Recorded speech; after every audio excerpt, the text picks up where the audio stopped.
going to be managing the chat, so you can just shoot him anything, and he'll either interrupt or we'll get to them at the end. So as some of you may know or have heard about LinkedIn, it is the leading, marketing networking tool for professionals, and it trumps, Instagram, Facebook, Twitter. It's definitely the leading tool for helping individuals advance their career prospects. So, but if you've heard about it, most people think about it for, parents or, more mid or senior professionals, but that's not necessarily the case. And it's been trending in terms of importance for students to start using LinkedIn. And you can see on the slide that, from recent research, about 9% of high school students have a profile. But as I mentioned, it's trending and it's increasing. And the reason why is it's an opportunity to set yourself apart. So if only a small amount of people are on, those that are on will have an advantage, right? And it allows you to show initiative, to show intent, to show that you're serious about your profession, or you're serious about connecting with teachers and coaches and fellow students and people at your own school and university. So it's just another way to show that you are interested and committed to being a professional. So in creating a successful LinkedIn profile, the three circles, as you can see, interact, and they all combine to create a successful profile. So, tonight we'll spend a lot of time going through the content and the formatting, which is really the nuts and bolts, but we'll touch upon, why are you actually doing the LinkedIn profile in the first place? And that's where you get to branding and a little bit about telling the reader about you. They'll have a resume, they'll have an application, but LinkedIn is a place to, share additional information, some unique information, some more personal information about you to set your story and to set your brand. The third circle is, gets a little bit more technical in terms of, algorithms and the AI that runs LinkedIn. It is technology, it is a tool, but it helps to start understanding what fields are important, what fields are more important than others, so that when you're filling it out, you kind of know what's going to make your profile more successful or not. Nobody expects you at the end of this call to be an expert, but we're just going to, lay out some of the high-level best practices. Okay, so for the next slide, we'll start with content and format. Okay, great. So here you'll see, if you peruse the slide, it shows you the 8 main sections of LinkedIn. And as you go into a profile and you set up a profile, someone at your school is helping you, or somebody at home, you'll see these main sections. The first is a profile picture. Even though it's a technology tool, you need to make a personal connection, so you can see 21 times more hits or looks at a profile if you have a picture. No need to get a professional one taken, but you should look professional and kept, and clean in your picture, and your headshot should take up 60% of the frame so they can see you. Following fields you can see is called a headline. Then there's a summary section, about me section, and then you get into more nitty-gritty about experience, honors, awards, courses, skills, references. It is recommended to work through each section one by one, but I will tell you, looking at what's most important is going to be your headline, your summary, and your first experience, whether that's work experience or volunteer. It could be paid or unpaid. What the screen grabs here are showing you, and again, this gets detailed, but for your headline, which is basically the title, you'll have your picture, you'll have your name, and as you can see in the shot, it'll say who you are. And so in this example, it's saying I'm a student at, XYZ University, and that's definitely a great start. But if I'm a recruiter in the background searching for profiles, my keywords that I'm searching on probably won't include the university or student as a keyword. What I'm more going to be searching on is, what job do I want you to be able to do? Is it a financial analyst? Is it a social media analyst? Is it a communications intern? Is it someone working in retail? So as you start thinking about and filling out your LinkedIn profile, you want your headline to describe who you are. So student's fine, where you currently are, so university is fine, but what you want to do, what you want to aspire to. The next big important section is a summary section, which is like a mini essay. You get 2,000 characters to describe who you are and what you want to do. So if you're a student, you can write, I'm aspiring to be in retail, I'm aspiring to be a communications major, I'm aspiring in history to be able to work in government. So in the summary, you want to use words like I enjoy, I like, I thrive, I'm excited about. So this helps the reader just learn a little bit more about you and who you are, and really what it would be like to work with you on a day-to-day basis. And you'll see that this kind of is different than a resume. A resume is going to take a little bit more of a professional tone, a little bit more of a business tone, whereas LinkedIn can be a little bit more personal. Looking at profiles from students and in high school and college, the summary is the one place where it's neglected. And what you typically don't see is you see no summary at all, a one-sentence summary or a very short summary of 250 words or less. So this area, in addition to the headline, if you're going to create a profile, are the two areas really to focus on the most. Okay, we can go to the next slide.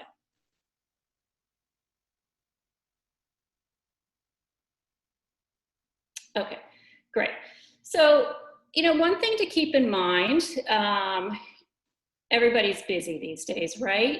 People, even in us, when we read, we skim, we like short paragraphs. When you write information for school, it's concise. Same thing with writing a LinkedIn profile. When we talk about visual best practices, the third bullet point there says easy to skim. So we want to create short paragraphs. So in that summary that we just talked about, 3 to 4 sentences. We don't want anything to be very long. You can have multiple paragraphs. We just want them to be short. One thing you'll notice if you start playing around with LinkedIn is it doesn't have a lot of nice formatting features. You can't bold, you can't italic, you can't underline. So how do you kind of create sections so that it's easy for readers to skim and follow? And one way is to use section headings where you say my work, my involvement, my key results, what I did.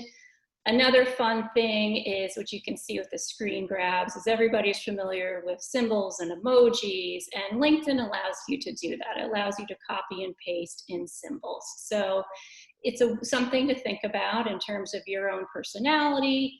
If there's colors or maybe you like check marks, or maybe you want to number your accomplishments with number bullets, but it's another way to brand and think about how to make your profile stand out. Trista, how do you, what are those wingdings? How do you get to those symbols? So I can actually forward it to you, but if you actually were just to Google symbols that, LinkedIn symbols, there's actually LinkedIn University publishes lists. So if you type in, on Google LinkedIn symbols, it'll bring you to like an approved list. On the website, and then you literally just copy and paste from the internet page. And this is actually brings me to the bullet point number 1, is you would copy and paste into Word. LinkedIn is a little bit of a clunky tool. It does not have spell check. It does not let you check grammar. So I always recommend to everybody to write out your content first in a Word document.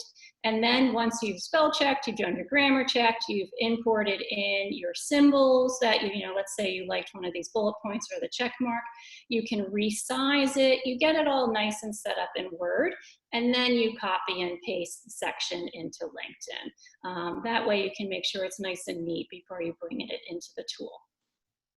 The other main difference between LinkedIn and a resume is that LinkedIn should be written in the first person. And that's why when we talked about the summary on the previous page, I'm excited about, I love, I'm passionate, I thrive to be. The first person makes it more insightful, more approachable, and it just shows a little bit more of your personality. So LinkedIn, all the sections should be written in the first person. Okay, we can go to the next slide.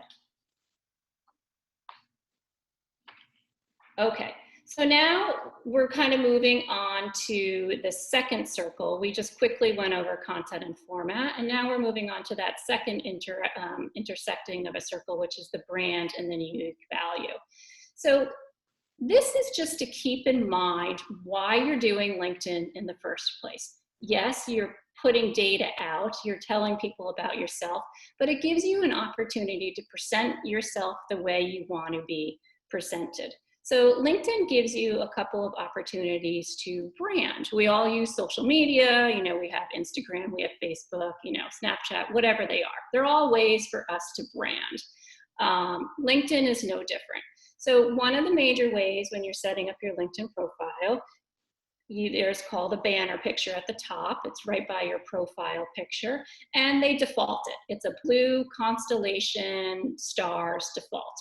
And many people just leave it at that. But as you get more comfortable with LinkedIn, you know, one thing you can do is import your own picture and create your own banner.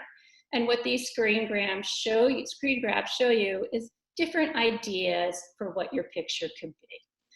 Let's say your work is going to be wanting to be with nonprofits. You know, you're volunteering, you're doing things that have a cause or a mission. It could be a picture of that.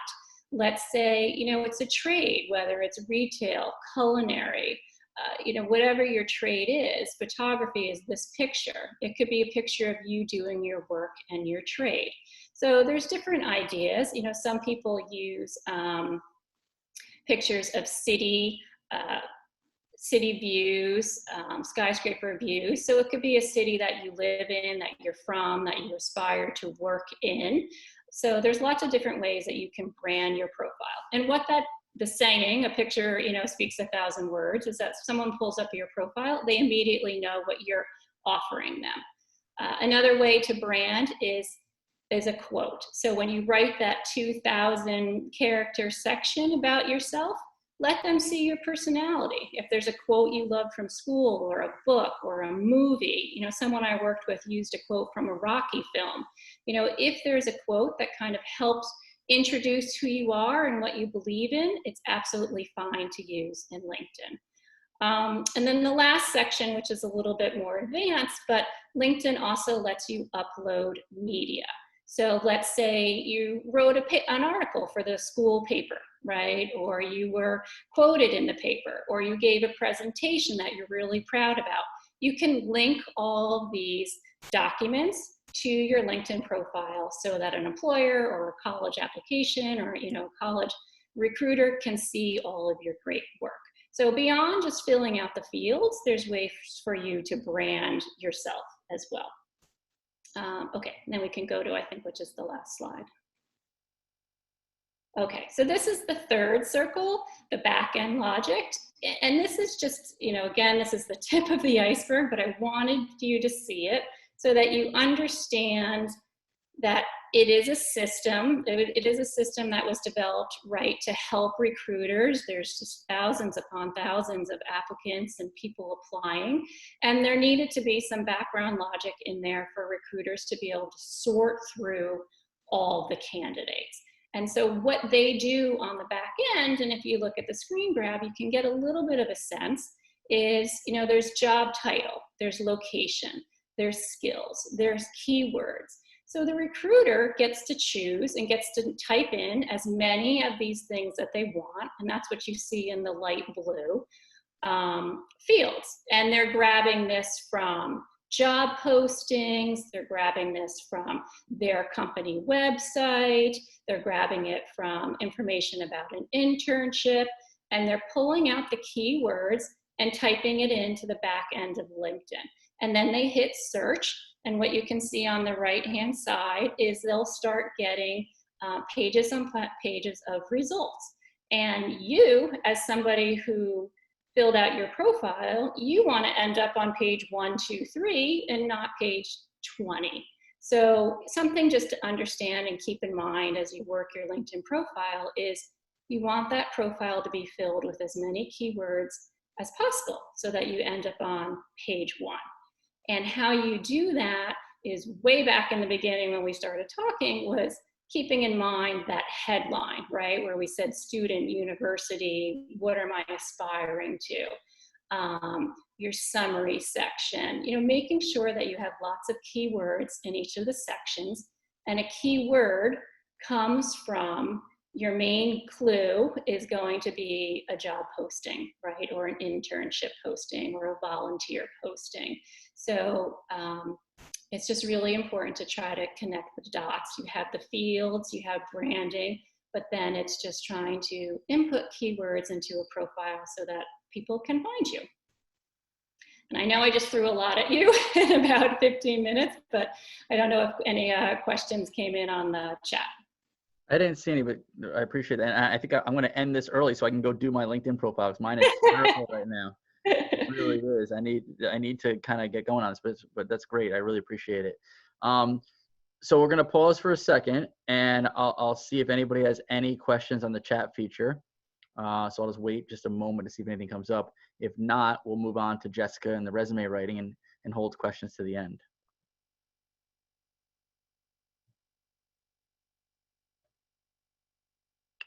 Okay, not seeing anything come through right yet. So we'll hold them for now. If any more come through, we'll ask them at the end. Trista, thanks so much. I'm gonna mute you for now, and then Great, thank you. Unmute Jessica, and we'll come back to you guys in the end. All right, Jessica, let me find you here. Hang on. All right, Jessica, can you hear me? Hi, everyone. Can you hear me, Jess? I can hear you. Okay, let me move to your thingamajiggy there. There you go. Okay. Hi, everyone. Welcome. I'm so glad that you're all here with us tonight. I'm going to go over building your resume, and these are really just some foundations. I am by no means an expert in building resumes, but it is one of my passions, maybe a secret passion. I love a beautiful looking resume the way I love a beautifully formatted MLA research paper. And I know you know what I'm talking about.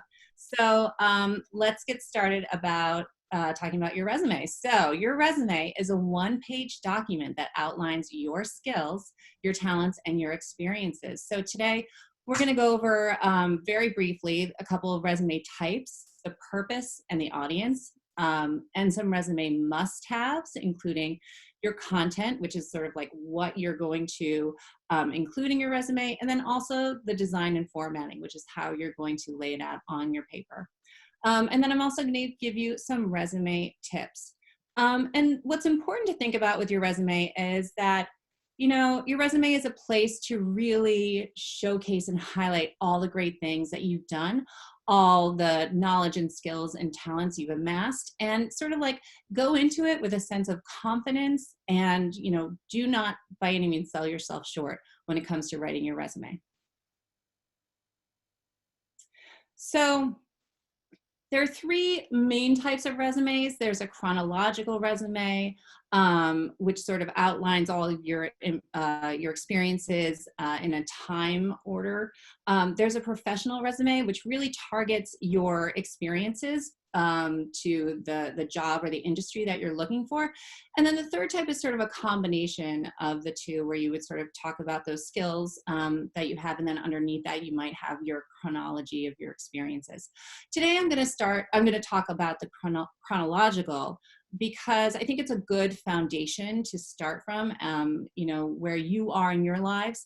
So I think, and it's a good place to build off of. And also with a professional, similar to what Trista was talking about with like the AI and the systems, a professional, you really want to use some of those great industry jargon words to really get past some of those search engines. So, right now we're going to talk about the chronological. So the purpose is to really showcase those experiences and those skills and those talents that you'll bring to that potential employer or your college. And your audience, you're going to be targeting this resume for employers, college admissions officials, college interviewers. So potentially, if you have to have an interview for college, you might be required to send this resume in advance to whoever the person is you're going to be meeting with. And then also scholarship programs might request a resume so that they can make sure they're matching up their scholarship with you, with basing your experience and your talents. So, just notice that with these audiences, yes, these are people, there's a power dynamic here. These are people you want to impress, but don't worry, you have plenty with which to impress them.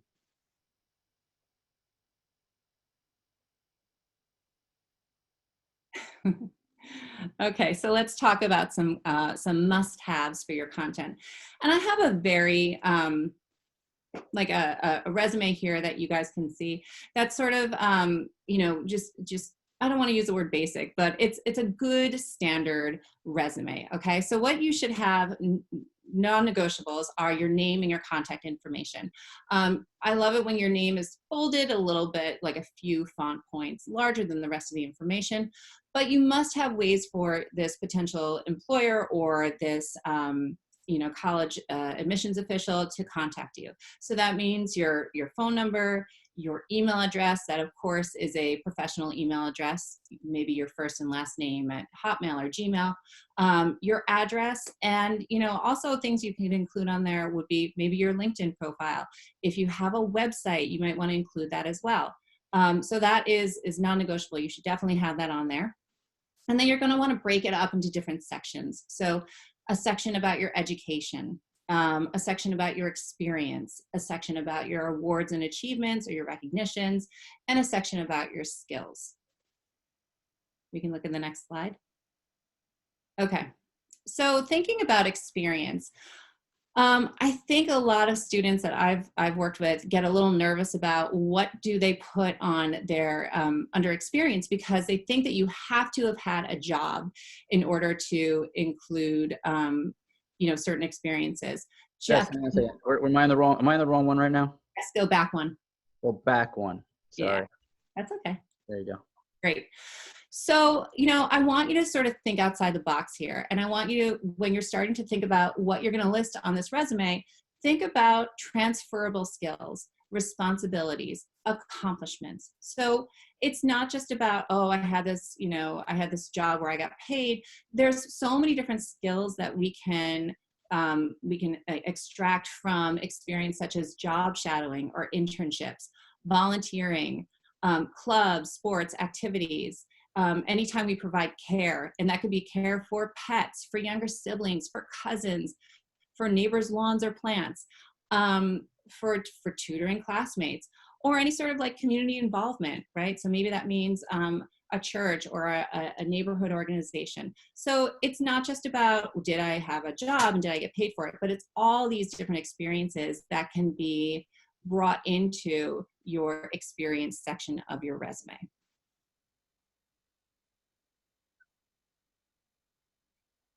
So you're also going to want to think about awards, and don't just think about, did I get the Scholar Athlete Award? There's also awards for, attendance, perfect attendance, most improved, of course, achievement, but, NHS can be listed, any sort of award that shows that you've put forth a really strong effort.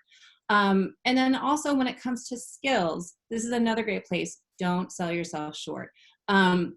Sometimes I think a lot of students get nervous about listing something as a skill because, they've only just started at it, or they only, are an intermediate at it. But, it's all great stuff that shows who you are and what you've done. So consider listing some of your skills. And if you want to, you can maybe list that you have a basic working or a strong command of something. Or if you're really good at it, you can say you're proficient at it. So, skills include communication and languages, trainings you've received, certifications, computer skills, artistic skills, musical skills, technical skills. So, listing all of these things can really, really help show what it is about you that sets you aside from the other people in the pool. Jess, one of the things that I feel like comes up a lot is, a lot of students who think that this thing is like that everybody does, or like, that's like, oh, that's pretty basic. Like, kids who have proficiency in languages or certain computer skill sets, things like that, they kind of they kind of think that's just secondary, because like, oh, my friends all do the same thing, or everybody does the same thing. And I feel like they leave a lot of that stuff off, that actually could be fairly unique to who they are. Yeah, I agree with you. And I think, as you're building this, try to think of all the different skills that you have, or all the things, when you compare yourself to some of your friends or some of your classmates. And, if you need to, list it all, and then you can start weeding out if you want. But at a certain level, starting with like, strong command of Microsoft Office suite, like that's a great one. Put it down. And if you need to weed it out later, then that's fine. But, really try to amass as much as you can so that you can pick and choose what it is you want to have on your final copy. I'm just going to ask this because I'm looking at the copy in front of us, the Catherine Velez copy. But where are we these days with the one page versus not one page, in terms of what is like okay to do? That's a great question, and maybe Trista wants to pipe in here too. I always direct my students to create a one-page resume, because I think that there's, as she mentioned, like people are busy, and we need to be able to have these like kind of like moments where your eyes are drawn to one space or another. So I always direct them to do just a one-page, and then there's also like a curriculum vitae, which is like much longer, but here we're just thinking about like a one-page kind of document. But Trista, feel free to weigh in there. No, I completely agree with you, especially for, everybody on this call in terms of being high school or, college age. One page is certainly appropriate, and that's what's expected. I think what recruiters and managers want, it's a phrase called write tight, right? So they want you to put the information down, but not go on and on about it. So, you're going to impress them more if you can write your information in a tight, concise manner and keep it to one page, because that's the amount of experience you're expected to have at this age. You're not expected to have, overflowing information. So I completely agree. Excellent. Thanks, Trista. And Trista, I'm going to invite you into my AP language class to talk about concision and how important it is. Sounds great. Okay, so I want to talk a little bit about some resume could haves. And so one of the things I want to point out is that under education, you could have your GPA listed, your weighted and unweighted. You could have your SAT or some of your other test scores. Hey, Jeff, if you would just press enter, there's like there we go. You could have your class rank. You could have, if you're expected to get that advanced Regents diploma, or if you've obtained that advanced Regents diploma, you could list that down as well. So these are also some really great places to sort of tout your horn and sort of show how much work and effort you've put into building who you are. And then I would actually say that, especially if you're a strong student like Catherine is in this example, then certainly you want to beep the horn on these achievements that she's kind of showcasing here. Yeah, definitely. Okay.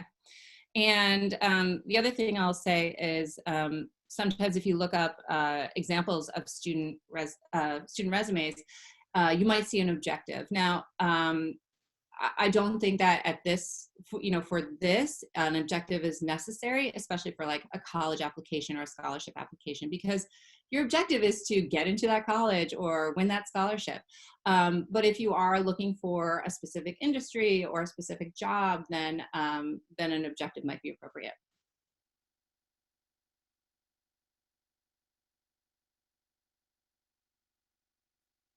Okay. So this is the part of it that makes me like kind of like excited, right? In a very nerdy resume kind of way. So design and formatting. So with language, you definitely want to use what I call action words and power verbs. So you want to think of words that are going to connote proactivity and strength and responsibility, and that are really going to empower your persona within this resume.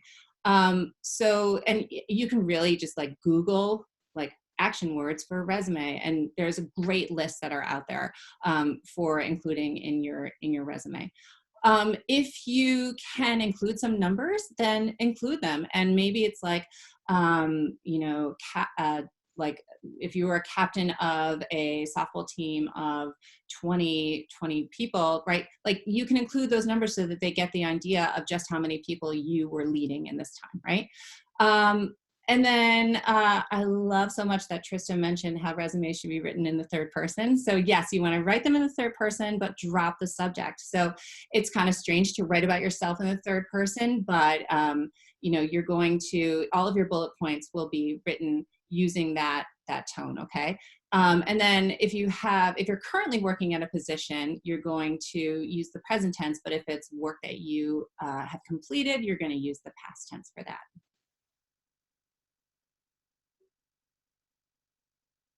Okay, with your bolding, your underlining, your italics choices, think about what are the words or what is the content that you want to stand out. So do you want the place, do you want the position to really stand out? Then that's something that you should bold, right? If you think that the place where you worked was like a really amazing opportunity and you want them to notice that you got to have an internship at Columbia University, then maybe that's what you want to bold. So think about those choices. No matter what though, and I'm going to talk a little bit more about this too, it should be consistent. All right. So like if you are going to do the positions, then you should probably bold all the positions, right? If you're bolding and underlining your section headings, then every single one of them should be bolded and underlined. Also use those bullet points. They are your friend because of the concision, right? They're going to keep things visually nice and clean and also keep you from like going on too long. You want to list your activities in reverse chronological order. So the most recent experience should be like the first thing on the list. And also that, like, but don't think that that has to be maintained through the entire document. Like all the experiences under your work experience should be reverse chronological order. And then under awards and recognition, those could be reverse chronological order. And then also, you know, when you think about your resume, think about how the lines are clean and it's easy to read. So a 1-inch margin around the entire document and choosing a font that has a serif. So it has a like little feet, sort of like the font you're looking at right now. The one place sometimes I cheat, or I tell my students to cheat, is putting your name in the header to give a little more room throughout the document. That's one place where it's okay to cheat that. And of course, no errors. No errors. So street, the letter S should be capitalized. Your places, you know, you can see it says Rochester, New York. The R needs to be capitalized. Commas where they're supposed to be.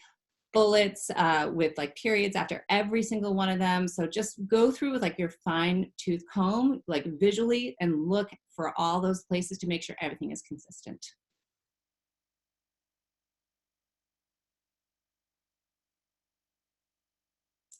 So one of my favorite tricks and tips to tell my students is to zoom out. So you just like look at that zoom and bring it down to 50% and sort of look at your resume and sort of make sure that visually it looks the way you want it to. So make sure that if you've chosen to justify things, justify them, right? That means like bring it all the way out to the edge. Make sure that the words are standing out that you want to stand out. Make sure you didn't forget to like, you know, like the space, the white space looks okay. So definitely use that trick so that your resume looks all right on the page. And then also have somebody proofread it. Sometimes when we work with a document over and over again, it can be really hard to pick up on the little things that we might have forgotten. So have somebody you trust look over it. And then the other tip I have for my students is how you name and save your resume. And I think this is really important because as a teacher, I often get documents that say like document 15. I don't know who sent it to me. So I recommend that you always save your resume as first name, last name, resume. So the example is Catherine Velez resume. Okay. And another option I give is Catherine Velez resume. And then you put the season and the year. And so I like this because I think it's a little kind of trick where first of all, the recipient, if it's being sent like in a system or through email, the recipient will see it, and first of all, they'll know exactly whose resume it is. But also the spring 2020 indicates like, oh, you're a person who updates their resume regularly, and this is the most recent one I'm getting. So I think that's like kind of a nice professional trick to show that you're somebody who updates their resume regularly, and that you're like on top of your professional, your persona or your brand, right? You can save it, you should definitely save it as a PDF to avoid somebody mistakenly doing something with it with Word, deleting it. And also, there are a lot of pre-made templates out there. Word has a ton of them, but also a simple Word doc will work just fine.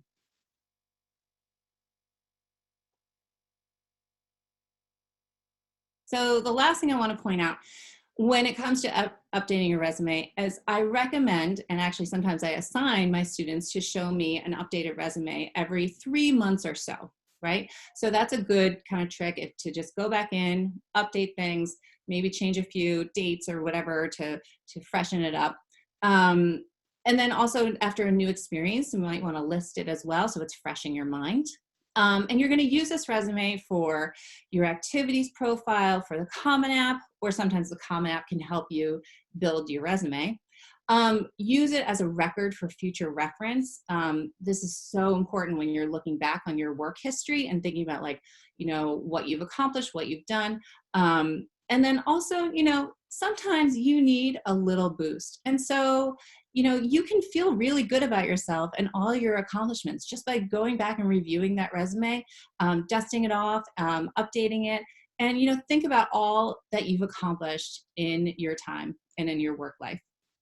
So please let me know if you have any questions. You can use the chat box. I'm here to help. Anything new, any way I can help. I do have a couple questions in the chat feature. Trista and Jessica, you're both unmuted so that we can hear you.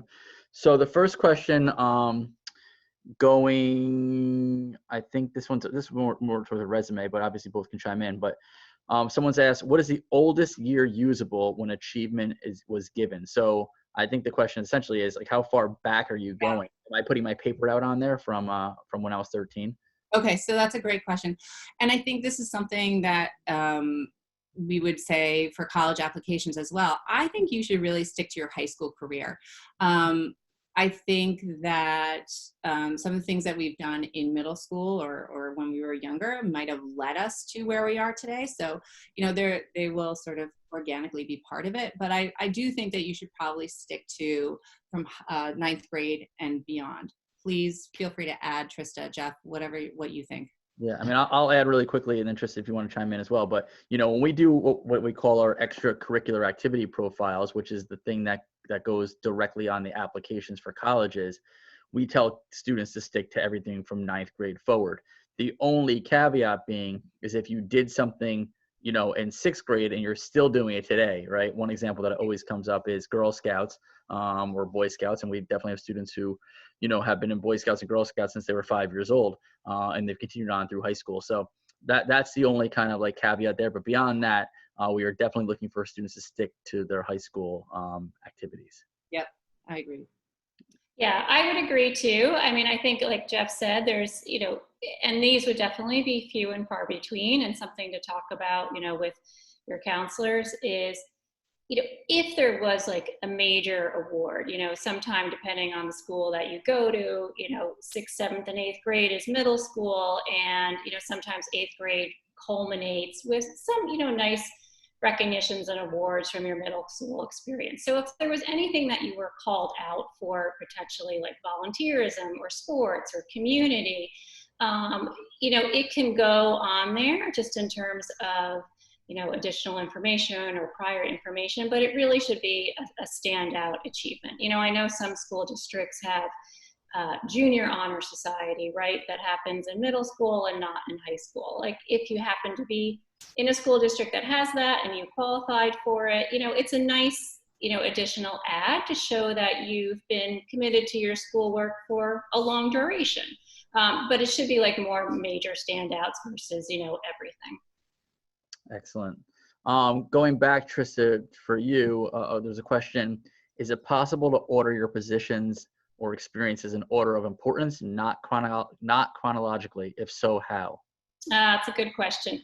So, unfortunately, you can order experiences only if those experiences all end in present. So they have to have, it has to be. I want to answer this. Let's just be clear, guys. This is for a LinkedIn question, right? It's not about resume. This is LinkedIn. Sorry, Trista. Okay, so yes, if it's for LinkedIn, and let's say, you hold multiple jobs, you're working 2 part-time jobs, as long as the end date for those positions are the same. So like, for example, it's present, you're still doing them, you can order those. You can't order something that might have ended 2 years ago and have that come first. So it's only if it has the same end dates. How to do it, it's a little difficult to explain without walking you through the screens, but if you're in the edit profile mode, and you go to the work experience section and you are in the edit work experience section, you should, if you kind of hover with a mouse over by the end dates, you should kind of get what I call a hamburger. It's 3 horizontal bars. And if you click on that, it should allow you to, drag and drop and reorder. But, that's something that I can always, Jeff, send you more, better screenshots and directions on in terms of. I'm gonna email everybody after this and follow up with everyone, and I'll CC Trista and Jessica to the email. So if you have any follow-up questions, I'm sure we can get those answered for you pretty quickly. Any other questions? We're at 8:50. I definitely don't want to go past 9, but we'll definitely have a few minutes here to answer some more questions if anybody has them. I don't see any in the chat feature currently. So what I'll do is really quickly kind of wrap it up and on our end, and that if anything comes through, then certainly we'll get them answered. So obviously we talked a little bit about the College Starter internship program. If you were interested in trying to procure an internship this summer or spring, let me know. I'm going to be able to help connect folks to local businesses. In addition, and this is kind of a sidebar, but for any juniors on the line who are getting ready to apply to college in the next 9 weeks here, college applications for juniors open up August 1st, so we're talking pretty soon. We are having a College Starter Virtual Academy. It's a 5-evening virtual academy beginning Monday, June 15th. And we're going to walk students through all of the sit and do tasks that are involved with the college applications, creating the extracurricular activity profile. We're going to hammer the college essay. Jessica's going to be leading that part. You will get an edited, revised version. You'll be getting some work with some peer reviews as well in the essay. We're going to go through the common application step by step. We're going to start to fill it out. So we got a lot of time on our hands now, especially for our juniors. If we want to get ahead of the process prior to the summer coming, this is an excellent way to kind of get a lot of the stuff done even before July hits. And that's really it from my end. I'm waiting to see if anything comes through. Jessica and Trista, is there anything you guys wanted to add?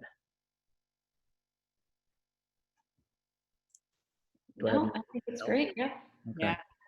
All right. I really appreciate you both coming on the line with us tonight. I know that this is a challenging time that we're in. And for all you students on the line and all your parents of students who are on the line, please know that all of us in education, all of us are really thinking about you all, and especially for our high school students. I know this has been really tough, and and they're doing the best they can. And obviously, these kind of free webinars are here to help support folks. And certainly, I'm trying to do my part the best I can to answer any questions that folks may have. So just follow up with me if you need anything, and certainly, let us know how we can help. All right, but I appreciate it. And Jessica, thank you. Trista, thank you both so much. Thank you. That was really fun. All right. Thanks, everyone. All right. Take care, everyone. I'll send you guys a follow-up email shortly. All right. Have a good night.